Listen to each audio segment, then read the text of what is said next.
ছড়া কবিতা বলছি। সিংহ মামা মাংস খেতে চাও, সংশয় দিবই তোমার হিংসা বুনে যাও। নমস্কার। এক নতুন ধরনের কবিতা নিয়ে আমি আজকে এসেছি। কবিতাটার নাম কি বিভৎস নীরবতা। চুরি হচ্ছে, চুরি হচ্ছে, চুরি হচ্ছে, সবটা দেখেও আমরা আছি চুপ। মনের মধ্যে প্রায় সবার যেন অজানা এক আতঙ্কের ছাপ। কেউ কেউ কেমন ফিস ফিস করে মেপে কথা বলছে, তাদের সবটা জানা। ভাবটা এমন হয়তো হচ্ছে, ঠিক জানা নেই তেমন। কারো বুকে প্রতিবাদের তীব্র আগুন জ্বলছে, তবু মুখ ফুটে কেউই বলতে পারছে না এ অন্যায়, এটা পাপ। তাই নির্বিচারে চুরি হয়, হচ্ছেও, আর খোঁড়া হচ্ছে আমাদের মৃত্যুকে। বিবেককে আমরা অনেকেই বেঁচে দিয়েছি নির্লজ্জের মতো লোভের হাতে। চেতনাকে গলা টিপে মেরে ফেলেছি সে অনেক আগে। তাই তো আজ চেতনা জাগে না, বিবেক কাঁদে না, কারোর দুঃখে দাঁড়াই না তার পাশে। অব্যক্ত যন্ত্রণা তবু ভাসে কারো কারো বুকের মধ্যে, কিন্তু সে যন্ত্রণা যন্ত্রণা হয়ে রয়ে যায়, প্রকাশে স্পর্ধা না জাগে। সেসব চাপা কান্না কেউ শুনতে পায় না, দুঃখের প্রত্যেক ক্ষণ নীরবতায় কাটে। মেরুদণ্ডকে কেউ সোজা রাখার চেষ্টা করি, কেউ সে চেষ্টাও করি না। কেউ আঘাত পেয়ে অক্ষত, কেউ বা হই লোকের কাছে নত। দ্বন্দ্ব চলছে মানবতা আর পাশবিকতা। তাই আমাদের মধ্যে গড়ে উঠছে ভেদাভেদের পাঁচিল, বেড়ে উঠছে দানবেরা ও মানবেরা। তাই তো জিঘাংসার জয় হচ্ছে দিকে দিকে, জন্ম নিচ্ছে রক্তবীজ লক্ষ শত। সবটাই হচ্ছে নীরবতার জন্য। সবাই কেন তা বোঝার চেষ্টা করছে না। চোখ বন্ধ রাখলে অপরাধ বন্ধ হয় না। এ বোধ যদি চেতনায় না জাগে, তবে বেঁচে থাকার মূল্য কোথায়? কোথায় আমাদের মূল্যবোধ? জানিয়ে আমরা গর্ব করি সমগ্র বিশ্বের সমস্ত প্রাণীকুলের কাছে, আর শ্রেষ্ঠত্বের দাবি করি বারংবার। ইচ্ছে না থাকলেও সম্মুখীন হচ্ছে দৃশ্যের প্রতিদিন, প্রতি মুহূর্ত, প্রত্যেকটি ক্ষণ। তবু প্রতিরোধ করার, প্রতিবাদ করার আর প্রতিশোধ নেবার স্পৃহা কজনের মনে জাগে? কজনের নির্ভীক কণ্ঠ থেকে বের হয় শোষকের শোষণের আইন ভাঙার গান, শাসনের নামে শাসকের অনাচার, অত্যাচার, অবিচার আর ব্যভিচারের নির্মম সত্যতা দেশ দশের কাছে আনতে পারি কজন? বোবা মুখে সবটাই সহ্য করে কপাল ঠুকে কজন দায়বদ্ধ থাকতে পারি মানুষের কাছে? সেবাব্রত প্রতি কজন পালন করি সেই ব্রত? বারংবার এই প্রশ্নটাই ঘরে মনের মধ্যে, তবুও চুপ, হয়তো বাঁচাতে নিজের প্রাণ। তাই তো চুরি হচ্ছে গর্ব, চুরি হচ্ছে শৈশব, চুরি হচ্ছে মানবতা, চুরি হচ্ছে বিদ্যা, চুরি হচ্ছে কৈশোর, চুরি হচ্ছে আশা, চুরি হচ্ছে সম্পদ যার সমস্তটাই আমাদের একান্ত ভাবে নিজস্ব। দিন রাত চুরি হচ্ছে স্বপ্ন। তাই আত্মনাদ ভেসে আসছে চারদিক থেকে, মিছিল বঞ্চিতদের দীর্ঘতর হচ্ছে, পণ্য হচ্ছে মানুষ আর তার ভালোবাসা। এর জন্য তাই শাসকের ভুলনীতি আর আমাদের বিভৎস নীরবতা। নমস্কার।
আমি ম্যাজিশিয়ান একটা শুরু।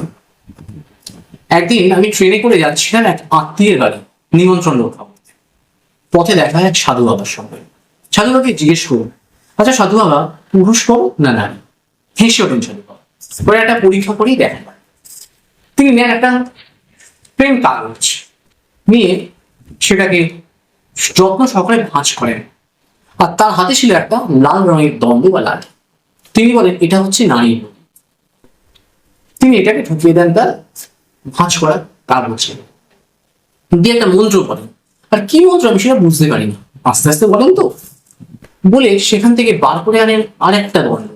অদ্ভুত ভাবে বদলে যায় তার, বলে এই হচ্ছে পুরুষ, অর্থাৎ নারী পুরুষের জন্ম দেয়। তখন আমার মনে প্রশ্ন জাগে, তাহলে কি নারী শ্রেষ্ঠ?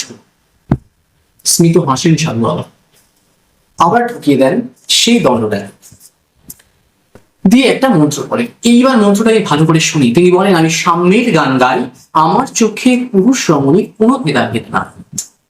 বলে তিনি আবার বার করে আনেন একটা দণ্ড, এবং স্পষ্ট দেখা যায় সেই দণ্ড রং গেছে, হয়ে গেছে পুরো সাদা।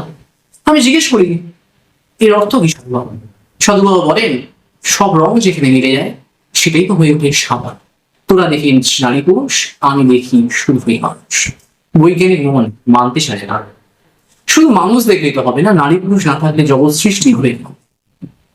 তিনি অন্তর্যামী, বুঝতে পারেন আমার কথা। তিনি এই দণ্ডটা নিয়েও আবার ঢুকিয়ে দেন তার কক্ষে, গুপ্ত কক্ষে বা কাগজে। তিনি বলেন আর এক মন্ত্র, এবারও কান খাড়া করে শুনে আমি সেই মন্ত্র। তিনি বলেন, বিশ্বে যা কিছু মহান সৃষ্টি চির কল্যাণ কর, অর্ধেক তার করিয়াছে নারী, অর্ধেক তার নয়। বলতে বলতে তিনি বার করে আনেন আবার একটা দণ্ড, এবং অদ্ভুত ভাবেই সেই দণ্ডটা হয়ে যায় অর্ধেক নারী আর অর্ধেক পুরুষ। আমি খুঁজে পাই আমার উত্তর, এই বিশ্ব সৃষ্টি অর্ধেক নর আর অর্ধেক নারী নেই, অর্থাৎ অর্ধনারীশ্বর। আমার গন্তব্য এসে যায় নেমে যেতে পারে এখন ট্রেন থেকে। আমি শুভমিতা হালদার। কবিতার নাম পিতার মতো আপন। মাথার ঘাম পায়ে ফেলে যিনি অন্ন যোগান মুখে, বটবৃক্ষের ছায়া হয়ে আগলে রাখেন বুকে, সেই তুমি কিনা লজ্জিত হও দিতে পরিচয়? গরিব পিতার সর্বস্ব ত্যাগে তুমিও হলে নির্দয়।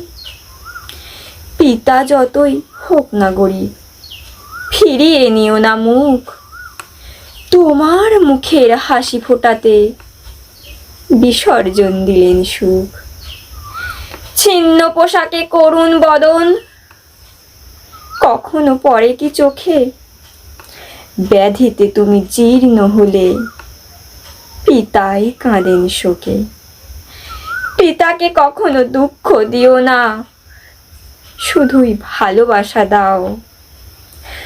হারালে জগৎ ঘুরেও তখন খুঁজে পাবে না কোথাও। অনুতাপে সেদিন ব্যথিত হলেও আর পাবে না স্নেহ। পিতার মতো এই দুনিয়ায় আপন তো নয় কেহ। নমস্কার। নমস্কার, আমি শিউলি সরকার।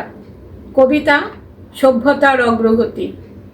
সভ্যতার বন্দরে নৈর্থক ব্যস্ততা, অস্থির জীবন, দুর্নীতির আস্তরণ, খুবলে খাওয়া পশুর বিচরণ, বিপ্লব দিকে দিকে বিপ্লব, ব্যভিচারিতার বিপ্লব, হিংসার স্রোতে ভাসছে ভাঙা ইতিহাসের বিলোল সূচিপত্র, ডুবছে শতাব্দীর ঘাট নিঃশব্দ নির্বাক, বাকহীন নিঃশ্বাসে ভীরুতার সমাগম, বৃশ্চিক সভ্যতার আগমন। কল্লোল নদীর কাহিনীও আজ নীরব নিঃশব্দ ভূমিকায়, নিমগ্ন বৈরাগ্য সাধনায়, অবজ্ঞার তাপ এসে দাঁড়ায় ধূসর মৃত্তিকায়। সবুজের মৃত্যু ঘটে বিদ্বেষের মোহনায়, জেগে ওঠে উচ্চশির অট্টালিকার কলরব, বিচ্ছিন্নতার অবয়ব। ওই শুনি গম্ভীর নির্ঘোষ শোষণের হুঙ্কার, শুনি পাজরের প্রতিধ্বনি অনাহুতের আর্তনাদ, দুঃসহ দিন উত্তাপহীন মারামারি হানাহানি কেবলই সংঘাত, আছে শুধু বিশ্বাসের ছদ্মবেশ, দেশ বিদ্বেষ মৃত্যুর সংখ্যায় অবশেষ। অনন্ত আকাশ চেয়ে দেখে আজ সভ্যতার অগ্রগতি, মৈত্রীবিহীন বিচিত্র জলছবি চেয়ে দেখে অতীত সভ্যতা, সিন্ধুর পার বিমর্ষ আজ আবিল দৃষ্টি তার মৃত্যুর অববাহিকায়। ওরা চায় শতাব্দীর স্বচ্ছতায় সভ্যতার শাশ্বত অধ্যায়। নমস্কার। কবিতার নাম আসুন আমরা সকলে গাছ লাগাই, কলমে শ্যামল মুখার্জি। আসুন আমরা সকলে গাছ লাগাই, প্রকৃতিকে সুন্দর রাখতে চাই। প্রকৃতি সুন্দর মানে পৃথিবী ও দেশ সুন্দর, তার সাথে সুন্দর হবে আমাদের ঘর। গাছ আমাদের অক্সিজেন দেয়, তা পরিবর্তে দূষিত কার্বন ডাই অক্সাইড শুষে নেয়। গাছ আমাদের ফুল দেয়, ফল দেয় ভাই। আসুন আমরা শপথ করি গাছ কাটবো নয়। গাছ আমাদের ছায়া দেয়, পশু পাখিদের দেয় আশ্রয়। আসুন আমরা গাছ লাগাই, করব মোরা জয়। পরিবেশ সুন্দর রাখতে গাছকে চাই, আসুন আমরা সকলে গাছ লাগাই। গাছ আমাদের জীবন, গাছ আমাদের প্রাণ, গাছ আমাদের বাঁচিয়ে রেখে করে অক্সিজেন দান। গাছের উপকার আমরা কখনো ভুলবো না, আসুন আমরা সকলে গাছ লাগাই। বেড়েই চলেছে বিশ্ব উষ্ণায়ন, এর জন্য গাছের একান্তই প্রয়োজন। বিশ্ব উষ্ণায়ন রুখতে তাই আসুন আমরা সকলে গাছ লাগাই। নমস্কার। নমস্কার, আমি অম্বরীশ ব্যানার্জি, পোখরা, পশ্চিম বর্ধমান জেলার পোখরা গ্রাম আমি থাকি। আমার সাহিত্যকর্মের পথ চলাটা হলো 2018 সালে। আমি সর্বপ্রথম নিজের রচনা করি ভারত মাতা কবিতা। তো তারপর থেকে আমার চলতে থাকে পড়াশোনার পাশাপাশি লেখালেখি। 2021 সালে আমার নিজস্ব ব্যক্তিগত বই সময়ের প্রতিধ্বনি কাব্যগ্রন্থ যেটি প্রকাশ হয়, সেই বই আপনারা দেখতে পাচ্ছি। তো তারপর আমার বহু পত্র পত্রিকায় লেখা প্রকাশিত হয় এবং যৌথ 5 জন মিলে একটি বই সময় দীর্ঘশ্বাস বলে প্রকাশিত হয় 2022 সালে। তারপর আন্তর্জাতিক নবনক্ষত্র সাহিত্য পত্রিকা অক্ষস্রোত সংকলন থেকে প্রকাশিত হয়। 2022 সালে আমি ইন্টারন্যাশনাল নিউজটার অক্ষস্রোত সংকলন থেকে আন্তর্জাতিক সুনাম অর্জন করেছি এবং সেই পুরস্কার আমি পেয়েছি। পরে বিশ্ববঙ্গ সাহিত্য চর্চা পুরস্কার এবং আরো নানা পুরস্কার আমি পেয়েছি। তার মধ্যে উল্লেখযোগ্য হচ্ছে রবীন্দ্র নজরুল স্মৃতি সম্মাননা। পশ্চিম বর্ধমান জেলার কবিতীর্থ চৌরিয়া কাশী পরিবারের পক্ষ থেকে আমি পেয়েছি একটি মানপত্র ও কাজী পরিবারের পক্ষ থেকে গোল্ড মেডেল, যেটি নিজে হাতে আমায় দিয়েছেন বিদ্রোহী কবি কাজী নজরুল ইসলামের নাতনি শ্রীমতী সোনালী কাজী মহাশয়। একটি স্বরচিত কবিতা পাঠ করব। কবিতার নাম ফিরে এসো নজরুল। বিদ্রোহী অগ্নিশিখা জেলে তুমি আরো একটিবার ফিরে এসো আমাদের মাঝে। ফিরে এসো হে নজরুল, তুমি আমাদের পথের প্রতীক রূপে ক্লান্ত ক্ষুধা মেটাতে। সত্য আজই লুটায় সে পায়ে, মিথ্যা উড়িছে আকাশে। হৃদয়েতে আজ জ্বলছে আগুন দাবানল রূপে বাতাসে। জেগে উঠেছে নিষ্ঠুরেরা ওই হিংস্র অত্যাচারীর দল। নরপিশাচেরা দিচ্ছে কামড়, নারীকে ভাবিছে দুর্বল। বিচার বিচার বিচার চাই, এই তো তাদের ধ্বনি। শত অভিযোগ অনশন করে আজও তো বিচার মেলেনি। ফিরে এসো হে নজরুল, তুমি যুব সমাজের জোয়ার। বিদ্রোহী রূপে হও আজ প্রকাশ, ধ্বংস করতে দুয়ার। জাগিয়া তোলো আরো একবার নবযুবকের রক্ত। অপরাধীরা নামাবে মাথা, শত ষড়যন্ত্র হবে ব্যর্থ। ফিরে এসো তুমি নজরুল, নতুন কোন নামে, নতুন কোন স্থানে। কলমে অম্বরীশ ব্যানার্জি। সকলকে ধন্যবাদ। নমস্কার। একটি মোরগের কাহিনী, কবি সুকান্ত ভট্টাচার্য। একটি মোরগ হঠাৎ আশ্রয় পেয়ে গেল বিরাট প্রাসাদের ছোট্ট এক কোণে। ভাঙা প্যাকিং বাক্সের গাদায় আরো 2-3টি মুরগির সঙ্গে। আশ্রয় যদিও মিলল, উপযুক্ত আহার মিলল না। সুতীক্ষ্ণ চিৎকারে প্রতিবাদ জানিয়ে গলা ফাটালো সেই মোড়ক ভোর থেকে সন্ধে পর্যন্ত। তবুও সহানুভূতি জানালো না সেই বিরাট শক্ত ইমারত। তারপর শুরু হলো তার আস্থা করে আনাগোনা। আশ্চর্য, সেখানে প্রতিদিন মিলতে লাগলো ফেলে দেওয়া ভাত রুটির চমৎকার প্রচুর খাবার। তারপর এক সময় আস্থা করেও এলো অংশীদার, ময়লা ছেঁড়া ন্যাকড়া পরা 2-3টি মানুষ। কাজী দুর্বলতর মোরগের খাবার গেল বন্ধ হয়ে। খাবার খাবার, খানিকটা খাবার। অসহায় মোরগ খাবারের সন্ধানে বারবার চেষ্টা করলো প্রাসাদে ঢুকতে। প্রত্যেকবারই তাড়া খেলো প্রচন্ড। ছোট্ট মোরগ ঘাড় উঁচু করে স্বপ্ন দেখে প্রাসাদের ভিতর রাশি রাশি খাবার। তারপর সত্যি সে একদিন প্রাসাদে ঢুকতে পেল। একেবারে সোজা চলে এলো ধপধপে সাদা দামি কাপড়ে ঢাকা খাবার টেবিলে। অবশ্য খাবার খেতে নয়, খাবার হিসেবে। নমস্কার।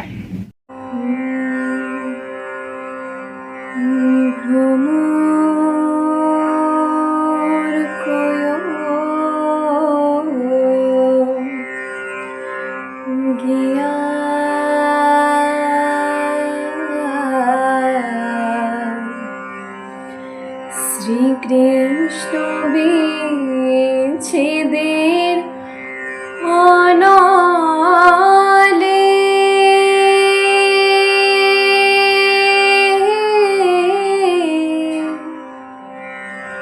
অঙ্গ যায় জ্বলিয়া রে ভ্রমর কোয়োগিয়া,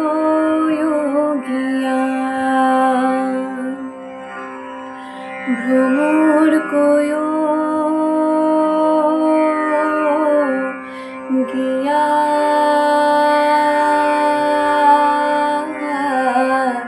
শ্রীকৃষ্ণ বিচ্ছেদের অনলে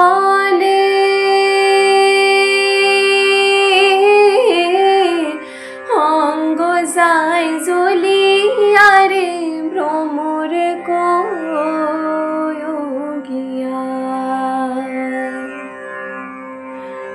কোয়ো কোয়ো কোয়ো রে ভ্রমর কৃষ্ণ রে বুঝাইয়া। কোয়ো কোয়ো কোয়ো রে ভ্রমর কৃষ্ণ রে বুঝাইয়া। মই রাধা ময়রা যায়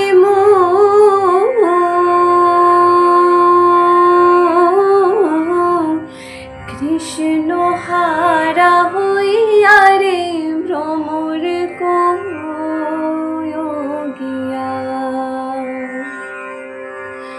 ভ্রমর কোয়োগিয়া।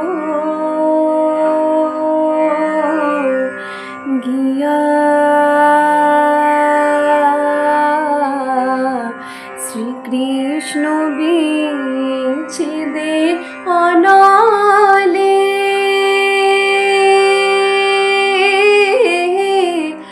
অঙ্গ যায় জ্বলিয়া রে ভ্রমর কোয়োগিয়া।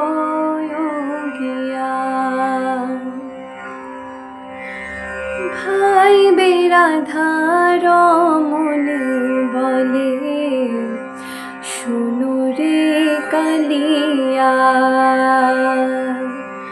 ভাই বেরাধা রমণী বলে শোনো রে কালিয়া। নিভা ছিল মনের আগুন,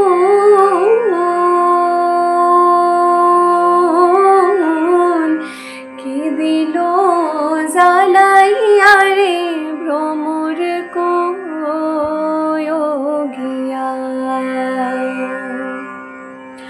ভ্রমর কোয়োগিয়া।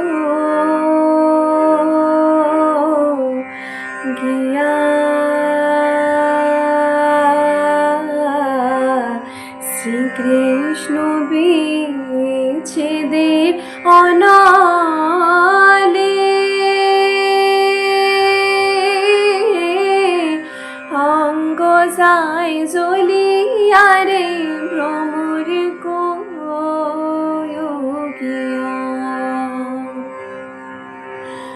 অঙ্গ যায় জ্বলিয়া রে ভ্রমর কোয়গিয়া, অঙ্গ যায় জ্বলিয়া রে ভ্রমর কোয়গিয়া। আপনারা দেখছেন নব নক্ষত্র, নতুন মুখ, নতুন মঞ্চ, সংস্কৃতির দীপ্তি নিয়ে আমরা এগিয়ে চলেছি। এবার আলোয় আসবে আপনার প্রতিভা, আপনার কণ্ঠ, আপনার সৃষ্টি সমগ্র বাংলার সামনে। অংশ নিতে এখনই কল অথবা হোয়াটসঅ্যাপ করুন 7478201605 নম্বরে। আরও একবার 7478201605 নম্বরে। নব নক্ষত্র, যেখানে প্রতিভা পায় সত্যিকারের আকাশ।